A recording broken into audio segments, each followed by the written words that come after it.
যখনই টাকার প্রয়োজন হবে সমস্যায় পড়ে যাবেন, কোরআনের উপর বিশ্বাস করে কোরআনে পাকের 4টা সূরা একসাথে তেলাওয়াত করে দোয়া করবেন, ইনশাআল্লাহ মুহূর্তের মধ্যে ফয়সালা হয়ে যাবে। আল্লাহ পাক রব্বুল আলামিন আপনাকে রিজিকের সংকট থেকে উদ্ধার করবেন, অর্থের অভাব থেকে আল্লাহ মুক্তি দিবেন, মুহূর্তের মধ্যে আল্লাহ পাক একটা ফয়সালা করে দিবেন। বিশ্বনবী মুহাম্মদুর রাসূলুল্লাহ সাল্লাল্লাহু আলাইহি ওয়াসাল্লাম বলেন, এই 4টা সূরা যদিও ছোট কিন্তু 4টা সূরার পাওয়ার আল্লাহর কাছে অনেক অনেক বেশি। এই 4টা সূরার ফজিলত আল্লাহর কাছে অনেক বেশি। বিশ্বনবী মুহাম্মদ সাল্লাল্লাহু আলাইহি ওয়াসাল্লাম বলেন, যে ব্যক্তি 4টা সূরা তেলাওয়াত করবে, 4টা সূরা তেলাওয়াত করে যে ব্যক্তি তার দেহের মধ্যে ফু দিবে, দুনিয়ার কোনো জাদু টুনা বান বদনজর সমস্ত বিপদাপদ থেকে আল্লাহ তাকে হেফাজত করবে। এই জন্য 4টা সূরা ছোট হতে পারে, ফজিলত অনেক বেশি। এর মধ্যে একটা সূরা সূরা ইখলাস। বিসমিল্লাহির রহমানির রহিম। কুল হুয়াল্লাহু আহাদ আল্লাহুস সামাদ লাম ইয়ালিদ ওয়া লাম ইউলাদ ওয়া লাম ইয়াকুল লাহু কুফুয়ান আহাদ। 1 নম্বরে সূরা ইখলাস। আল্লাহর হাবিব বলেন, এই সূরা ইখলাসের এত পাওয়ার, যে ব্যক্তি 3 বার পাঠ করবে 1 খতম কোরআন পড়বার সমান সওয়াব পাবে। আবার আল্লাহর হাবিব বলেন, মান করা সূরাতুল ইখলাস 10 মাররাত বানাল্লাহু লাহু বাইতান ফিল জান্নাহ। যে ব্যক্তি 10 বার সূরা ইখলাস তেলাওয়াত করবে, আল্লাহ পাক রব্বুল আলামিন জান্নাতের মধ্যে তার জন্য একটা ঘর বানাবে। আবার আল্লাহর হাবিব বলেন, যে ব্যক্তি 20 বার সূরা ইখলাস তেলাওয়াত করবে, জান্নাতের মধ্যে তার জন্য 2টা প্রাসাদ তৈরি হবে। যে ব্যক্তি 30 বার সূরা ইখলাস তেলাওয়াত করবে, 3টা প্রাসাদ তৈরি হবে। এমনি করে যে ব্যক্তি 100 বার সূরা ইখলাস তেলাওয়াত করবে, তার জন্য জান্নাতের মধ্যে 10টা প্রাসাদ তৈরি হয়ে যাবে।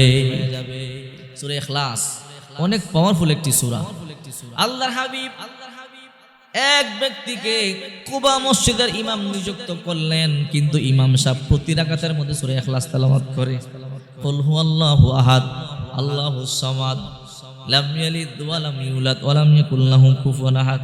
আপনাদের মসজিদে ইমাম সাহেব নিয়োগ দেওয়ার পরে যদি প্রত্যেক রাকাতে ইমাম সাহেব সূরা ইখলাস পড়ে, ইমামতি থাকবনি? ওই এলাকার মুসল্লিরা বিশ্বনবী মুহাম্মদ সাল্লাল্লাহু আলাইহি ওয়াসাল্লামের কাছে দৌড়ে আসলেন, পয়গম্বর আপনি আমাদেরকে ইমাম দিয়েছেন ভালো, কিন্তু ইমামের পড়াও সুন্দর, কিন্তু সমস্যা একটা। বলে কি সমস্যা? ইমাম প্রতি রাকাতে সূরা ইখলাস তেলাওয়াত করে। রাসূল অবাক হয়ে গেছে, কি বলো, হাফেজ ইমাম দিলাম, হাফেজ কোরআন, সে প্রতি রাকাতে সূরা ইখলাস তেলাওয়াত করে, মানে ডেকে নিয়ে আসো।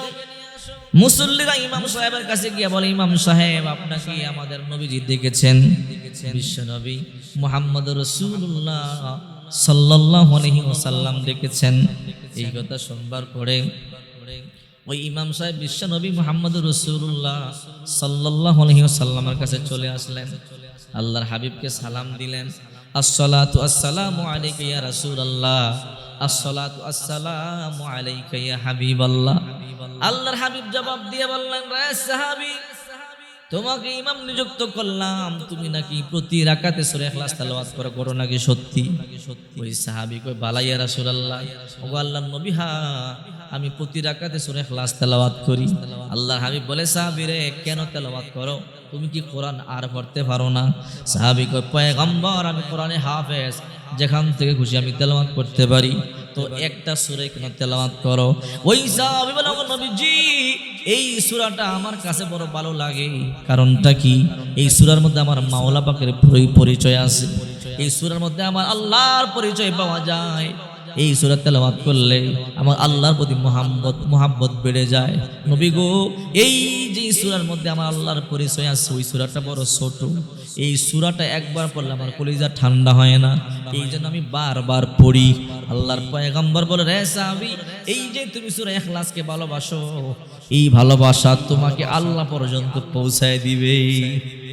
দেখছেন, 1 নাম্বার সূরা ইখলাস বেশি বেশি তেলাওয়াত করবেন। 2 নাম্বার কুলিয়া সূরা পড়বেন। কুল ইয়া আইয়ুহাল কাফিরুনা লা আ'বুদু মা তা'বুদুন ওয়ালা আনতুম আবিদুনা মা আ'বুদ ওয়ালা আনা আবিদুম মা আবাদতুম ওয়ালা আনতুম আবিদুনা মা আ'বুদ লাকুম দীনুকুম ওয়ালিয়া দীন। সিরিয়াল মেইনটেইন করে পড়বেন। প্রথমে কুলিয়া সূরা পড়বেন, সূরা কাফিরুন। 2 নম্বরে সূরা ইখলাস তেলাওয়াত করবেন। 3 নম্বরে সূরা ফালাক তেলাওয়াত করবেন। قل أعوذ برب الفلق من شر ما خلق ومن شر غاسق إذا وقب ومن شر النفاثات في العقد ومن شر حاسد إذا حسد। 4 নম্বরে সূরা নাস তেলাওয়াত করবেন। তেলাওয়াত করে এরকম হাত মুষ্টিবদ্ধ করে হাতের তালুতে ফু দিয়া মাথা থেকে পা পর্যন্ত মুছে দিবেন। বিশ্বনবী মুহাম্মদ সাল্লাল্লাহু আলাইহি ওয়াসাল্লাম বলেন, যে ব্যক্তিরা এই সূরাগুলো 4 ফুল তেলাওয়াত করে দেহের মধ্যে মুছে দিবে, ফু দিবে, ওই ব্যক্তিকে সকালবেলা যদি এমনটি করে সন্ধ্যা পর্যন্ত জাদু টোনা বানবদ নজর কেউ ক্ষতি করতে পারবে না। আবার যদি কেউ সন্ধ্যাবেলা তেলাওয়াত করে দেহের মধ্যে ফু দিয়ে দেয়, ফজর পর্যন্ত জাদু টোনা বানবদ নজর সব বিপদ আপদ তাকে স্পর্শ করতে পারবে না। এই সূরাগুলোর অনেক অনেক পাওয়া। এই জন্য যখনই কোনো কিছুর প্রয়োজন হবে এই 4টা সূরা একত্রে তেলাওয়াত করে আল্লাহর কাছে চাবেন। সূরা ইখলাস বড় পাওয়ারফুল সূরা। এই সূরা তেলাওয়াতকারীকে আল্লাহ বড় ভালোবাসে। এই 4টা সূরা একসাথে তেলাওয়াত করে আল্লাহ দরবারে হাত তুলে চাইলে আল্লাহ তাআলা আপনার হাজত পূর্ণ করে দিবে, আপনার মনের আশা আল্লাহ তাআলা পূর্ণ করে দিবে। এই জন্য 4টা সূরা একত্রে পড়ে আল্লাহর দরবারে হাত তুলে দোয়া করবেন, আল্লাহ অবশ্যই আপনার দোয়া কবুল করবে, মঞ্জুর করবে।